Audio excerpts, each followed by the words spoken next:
बिस्मिल्लाहिर्रहमानिर्रहीम। वालदैन के साथ हुस्न सलूक जहाद से अफजल अमल है, तो वालदैन की नाफरमानी शिर्क के बाद सबसे बड़ा गुनाह है। इब्ने मसूद से रवायत है कि मैंने रसूलुल्लाह सल्लल्लाहु अलैहि वसल्लम से पूछा, सबसे अफजल अमल कौन सा है? आपने फरमाया, नमाज अपने वक्त पर अदा करना। मैंने अर्ज़ की, इसके बाद?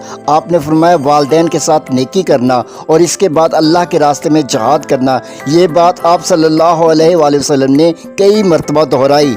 हज़रत अबू बकर सिद्दीक़ से रवायत है कि हम रसूलुल्लाह सल्लल्लाहु अलैहि वसल्लम की खिदमत में हाजिर थे।